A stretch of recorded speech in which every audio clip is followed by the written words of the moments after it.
long time. I seen Kemba be cardiac, but for the wrong reasons. That was a good steal, but he almost had a turnover. Jalen Brown did a great job of hustling the ball out. And that shot right there, you got to knock that down, Truth. Yeah, I think they need to be a little more patient down the stretch. Once Kemba, you got to understand, even if the shot clock winds it down, they had 8 seconds, but they winded up getting the steal. They needed to be a little more patient. If I'm Kemba, I would have waited and see if I can get Jason Tatum the ball. He was the hot guy right there. Yeah. But in all, it was a good game. A little more patience toward the end, I think they would have got a better shot. Here's what I want to ask you, Hall of Famer. They got your number hanging in the rafters. What y'all going to do about the 5 spot?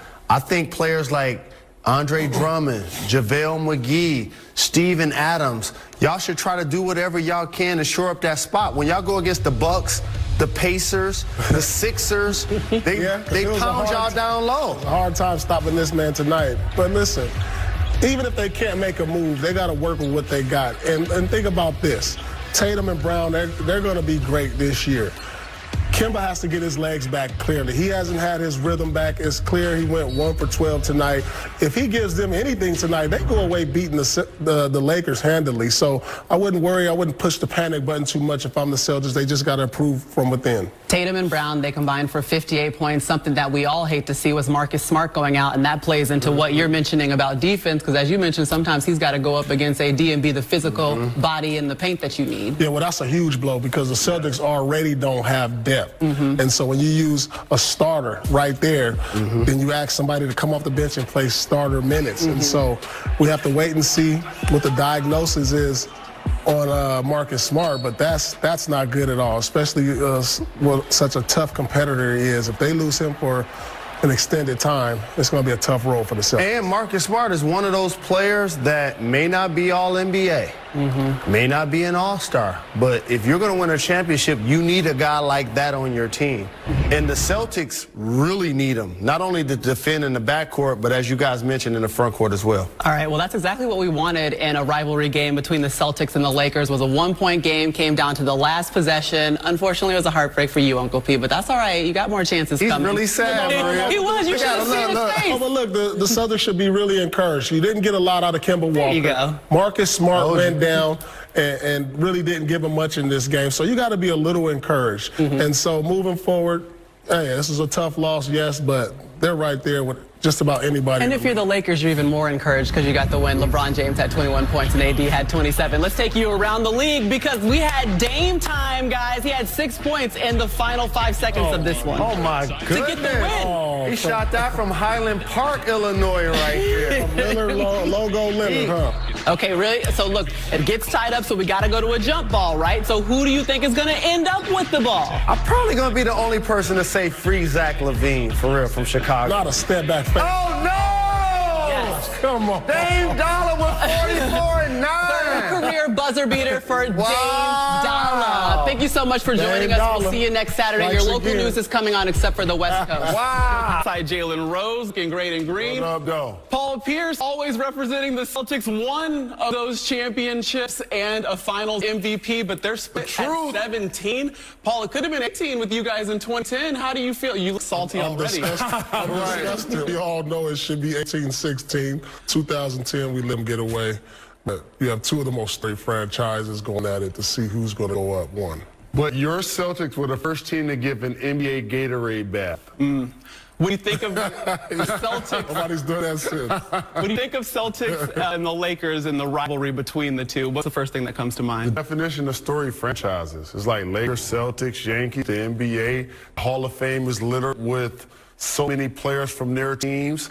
Both those franchises basically have 50% of the championships in the history of the NBA. The early incarnation of the NBA was dominated by the Celtics. Once free agency kicked in, the Lakers have found their way to catch up. So there's going to be a great matchup against so many terrific All-NBA performers. Yeah, and you mentioned the fact about the 17 championships for each, but also the fact that they've produced 18 MVPs. 8 different players have won it over the course of this rivalry. So not only is it great teams, but it's great players. But let's get you set for this matchup, this era of Lakers and Celtics. And it all starts with who is playing with confidence.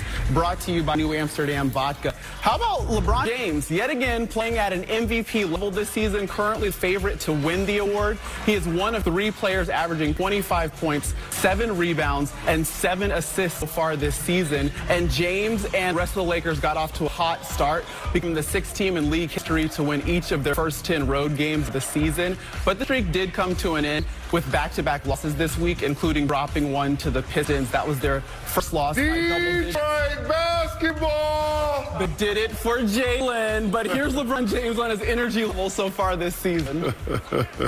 Mindset never gets to a point where it's like, okay, this is a long road trip. I'm exhausted. I'm tired. I don't even think about that.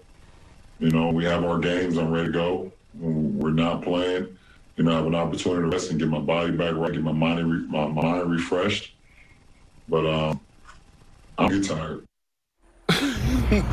That's after playing 5 road games, guys, in his 18th season and 36 years old. What impressed you most? Because I feel like we should sit back sometimes and just watch what's happening in front of us. You're going to appreciate this one. LeBron James is a knockdown shooter. Yeah.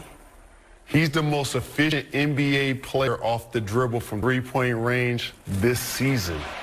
And you see that little stanky leg, that last right-hand dribble? He stick out his leg. It looked a little funky, P, but that's his balance, and he found his rhythm. He making jumpers, turnaround jumpers, not looking at the rim. I think that's the difference. Well, we know, like, when you see the great players, as they get older and some things go away from you, you evolve. And that's what we seen with LeBron.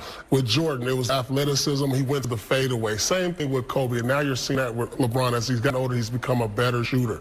And that's just the testament of his greatness. Yeah, it's impressive to be in your 18th season and at this moment be averaging a career high in 3-pointers made, your field goal percentage, and your 3-point attempts. He's averaging 33 minutes a game, but like you said, I don't even feel tired. So we know that we're going to get a good game from LeBron James tonight. But there's also other storylines in the NBA, and one of the biggest guys still is Bradley Beal, because he is right now one of the best players in the league. Where is Woj? Because we need to know. Listen to this. Bradley Beal's averaging 35 points a game. That's leading the entire league. But Washington has one of the worst records in the NBA. Adrian Wojnarowski, please help us with good on the Pistons, Bradley Beal. Maria, guys, there are no shortage of teams in the league who are monitoring the Bradley Beal situation in Washington, who would love to get involved in trying to acquire Beal, but he's not available, and that's chiefly because he's not interested in a trade right now. And I talked to his agent, Mark Bartelstein, this week, and he said that the only thing he and Beal had been talking about is how to get this Wizard season turned around. And while they're 3-12, they're still just one loss in the loss column, you know, behind, or three losses, excuse me, behind the 8th seed in the Eastern Conference. So right now, they're starting to get players out of the COVID protocol, a chance here to become more competitive.